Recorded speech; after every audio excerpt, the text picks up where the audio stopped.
러시아가 우크라이나를 침공하면서 원자재 시장이 난리가 났습니다. 다들 아시는 것처럼 러시아가 원유 및 천연가스뿐만 아니라 다양한 에너지 자원의 생산국이기 때문이죠. 근데 문제는 원자재 가격이 오르면 물가도 따라 오르게 됩니다. 석유만 예로 들어도 에너지로 사용되기도 하지만 우리가 일상에서 사용하는 거의 대부분의 생활용품은 바로 석유화학 제품으로 만들어지는데요. 플라스틱, 나일론, 아크릴 그리고 폴리에스테르뿐만 아니라 샴푸와 화장품들까지 우리가 사용하는 거의 모든 제품들이 석유화학 물질로 만들어집니다. 일반적으로 사용하는 샴푸에는 세정력과 용해성을 위해 석유에서 뽑아낸 계면활성제가 포함되어 있고 화장을 지우는 클렌징 오일 역시 같은 성분이 포함되어 있습니다. 또한 보습용 화장품에는 히알루론산 그리고 글리세린이라는 석유에서 추출된 화학 성분이 사용되죠. 신기하게도 해열 진통 소염제 용도로 널리 사용되는 아스피린에도 석유 추출 성분이 포함되는데요. 1874년 독일 화학자 헤르만 콜베가 살리시산을 합성하는 데 성공하면서 현재는 석유에서 추출하는 벤젠이나 페놀의 이산화탄소를 결합시켜 살리시산을 합성해내고 이를 다시 화학 처리하여 아스피린이란 이름으로 대량 생산하고 있습니다. 이처럼 전쟁으로 석유 가격이 오르면 마트에서 팔고 있는 모든 제품의 가격이 오른다고 볼 수 있죠. 여기에 세계 밀 수출의 4분의 1 이상과 해바라기 씨앗 80%가 러시아와 우크라이나에서 생산되고 있어서 곡물 가격 역시 치솟고 있습니다. 항공과 해운 등 운송업계도 난리가 났는데요. 특히 항공업계는 코로나로 해외여행이 불가능하다 보니 이미 수많은 항공사가 파산을 선언했고 구조 조정과 회생 절차를 진행 중인데 기름값이 올라가니 운행 비용이 증가하여 오르고 있습니다. 하늘길이 열리면서 여객 수요 회복을 기대하던 분위기는 전쟁으로 인해 차갑게 식어버렸습니다. 전쟁으로 부동산 가격이 올라갈 거라고 말하는 분들도 있는데요. 건축 자재값이 급등하고 있기 때문이라고 합니다. 건설에 필요한 시멘트는 석회석, 철광석, 유연탄 등을 섞어서 만드는데 시멘트 원재료에서 유연탄의 비중은 20에서 30%를 차지하고 있다고 합니다. 그런데 우리나라는 유연탄을 전량 수입에 의존하고 있고 지난해 1월에서 11월까지 산정한 전체 물량 가운데 76%가 러시아산이라는 것이죠. 때문에 시멘트를 포함한 건설 자재 가격의 상승으로 아파트 가격 역시 올라갈 것이라는 예측입니다. 에너지산업연구원에 따르면 국제유가가 10% 상승하면 우리나라 경제성장률은 0.1%포인트가량 떨어지고 물가 상승률은 0.1%포인트 오르고 산업 생산비도 0.67%포인트 상승한다고 합니다. 이처럼 우리나라뿐만 아니라 모든 나라들이 러시아의 우크라이나 침공으로 피해를 보고 있는데 좋은 티도 못 내고 속으로 환호하고 있는 나라가 있습니다. 바로 필리핀인데요. 러시아 광산기업인 노르니켈은 전 세계 니켈 생산의 10%를 차지하고 러시아 루살은 세계 알루미늄 생산의 6%를 담당하고 있는데 특히 니켈의 경우 전 세계적으로 전기자동차 붐이 일면서 배터리 재료인 니켈 수요가 급증함에 따라 가격이 천정부지로 상승했습니다. 그런데 세계 3위의 니켈 공급처였던 러시아가 저렇게 깽판을 치는 바람에 가뜩이나 비싼 니켈 가격은 현재 2008년 금융위기 당시의 가격까지 상승했습니다. 특히 스테인리스강 수요가 회복된 것도 니켈 가격 상승의 주요 원인인데 니켈 생산량의 3분의 2는 배터리보다는 아직까지 여전히 스테인리스강 제조에 쓰이고 있기 때문입니다. 우리는 필리핀을 보통 한국 범죄자들의 은신처 또는 해외 도박, 원정 성매매 등 나쁜 쪽으로만 유명한 나라로 인식하고 있지만 의외로 자원 부국입니다. 베트남도 기름이 나오고 인도네시아도 천연 자원이 넘쳐나고 우리나라만 빼고 다 자원이 많은 것 같습니다. 아무튼 단위 지역당 자원 매장량을 보면 금이 세계 3위, 구리 4위, 니켈 5위, 크롬 6위로 평가되고 있는데 특히 니켈의 생산량은 인도네시아에 이어 세계 2위입니다. 그런데 인도네시아가 2020년 1월부터 니켈 원광 수출을 중단하면서 필리핀이 새로운 강자로 떠올랐습니다.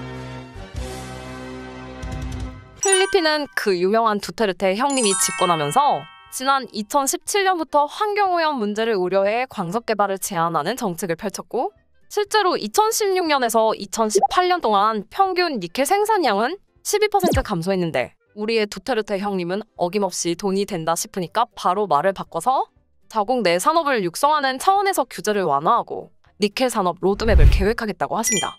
니켈아시아는 필리핀 최대 니켈 생산업체인데 코로나로 전 세계가 락다운되었던 2020년에도 물 들어올 때 노저우라는 말처럼 열심히 니켈을 캐서 판매량이 전년에 비해 겨우 3% 감소하는 데 그쳤습니다. 또한 2020년 니켈아시아의 니켈 광석, 니켈 부산물, 혼합니켈, 코발트 황화물, 옥살산, 스칸듐 등의 생산량은 약 14억 1358만 달러로 필리핀 전체 금속 생산의 51.8%를 차지했습니다. 니켈아시아의 주가는 코로나 이후 원자재 가격의 상승으로 4배 이상 상승했는데요. 이번에는 우크라이나 전쟁으로 인해 역대 최고가를 기록하고 있습니다. 일본은 오래전부터 동남아시아 국가들의 개발을 지원하면서 많은 이권을 챙겨왔는데요. 특별한 기술이 없어도 앉아서 돈을 벌 수 있는 천연자원에도 당연히 손을 뻗쳤습니다. 이 때문에 니켈아시아의 지분 중 26%는 일본 회사인 스미토모 금속광산이 보유하고 있는데, 니켈 시장이 당분간 호황일 것 같으니까 작년 2021년에는 또 다른 니켈 광산 회사인 코랄베이 니켈의 주식을 사들여 기존 54%에서 90%까지 지분을 늘렸습니다. 일본 회사가 돈 버는 걸 보고 있자니 배 아프고 약 오르네요. 해외 주식에 관심 있는 분들을 위해 조금 더 설명드리면, 작년 2021년 1월 25일 월스트리트 저널의 기사인데요. 2020년 8월 워런 버핏은 자신의 회사인 버크셔 해서웨이를 통해 60억 달러를 들여 이토추 상사, 미쓰비시 상사, 미쓰이 물산, 스미토모 상사, 마루베니 등 일본 5대 종합 상사의 지분 5%를 각각 매입했습니다. 버핏이 지분을 매입한 후 이들 5대 상사의 주가는 시장의 평균 수익률보다도 낮다, 또는 버핏의 투자는 요즘 투자 방식에 비해 낡은 투자 방식이다 라고 조롱하는 기사들이 많았는데, 그도 그럴 것이 무역상사, 종합상사라는 회사들은 예전에 인터넷이 없어서 정보가 부족할 때, 그리고 외국어, 특히 영어를 유창하게 하는 사람들이 많지 않던 시절에나 가능한 것이지, 지금은 전자상거래 또는 인터넷 검색만 해봐도 관련 제품의 정보나 가격까지 모두 알 수 있어서 웬만한 회사들은 중개인 없이 자기들이 직접 거래하게 되었습니다. 우리나라에도 대기업을 중심으로 삼성물산, 현대종합상사, LG상사 등이 존재했지만 시대가 변함에 따라 현대와 LG는 회사명을 변경하였고, 삼성물산도 건설 부분과 합병되면서 종합상사의 이미지는 이미 퇴색되었죠. 이런 구시대적인 종합상사 기업에, 그것도 시대를 역행하는 아이콘인 일본 기업에 투자한다는 것은 많은 사람들에게 웃음거리였습니다. 하지만 저물어가는 일본 상사들이 오래전부터 해외 곳곳의 자원과 광산 투자로 삽질해 놓은 것들이 오히려 기회라고 판단한 우리의 오마아의 현인께서는 원자재 가격 상승을 예측하고 과감히 베팅하신 것이죠. 스미토모 상사의 자회사인 스미토모 금속 광산의 경우만 보더라도 필리핀 니켈 광산 이외에도 아프리카 마다가스카르의 암바토비 니켈 광산의 지분 47.67%를 보유한 최대 주주이고, 이들을 통해서 2019년 기준으로 세계 4위의 니켈 채굴량을 기록했습니다. 일본 최대 니켈 재련소이자 구리 재련소를 운영하는 스미토모 금속광산은 세계 최대의 배터리 양극재 제조업체이기도 한데요. 다른 사업은 제외하고 니켈 부분만 보더라도 광산에서부터 중간재 양극재에 이르는 전기자동차 배터리의 서플라이 체인을 구축한 회사입니다. 니켈 가격이 하늘 높은 줄 모르고 치솟고 있으니 이 모든 과정을 하나로 통합한 스미토모는 비용을 줄임과 동시에 수익을 극대화할 수 있겠네요. 워렌 버핏 할아버지의 미래를 내다보는 해안에 다시 한번 존경을 표합니다. 니켈은 순도에 따라 클래스 1과 클래스 2로 구분되는데, 클래스 1 니켈은 니켈 함유량이 99% 이상이며 주로 황화광을 건식 재련하여 만듭니다. 쓰임새는 비싸서 그렇지 스테인레스강, 합금, 도금 주조, 배터리 등 다양한 곳에 사용 가능합니다. 그리고 니켈 함유량이 99% 미만의 것을 클래스 2라고 부르는데, 이것은 산화광을 건식 재련하여 만듭니다.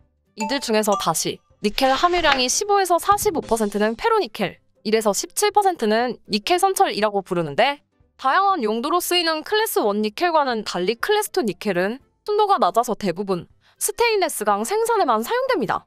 전기자동차의 배터리에는 클래스 1이 사용되는데, 니켈 함유량이 높아지면 더 많은 양의 리튬이온이 쉽게 왔다 갔다 할 수 있게 되고, 결국 니켈 비중이 높은 배터리를 탑재할 경우 주행거리를 늘릴 수 있게 되는 것이죠.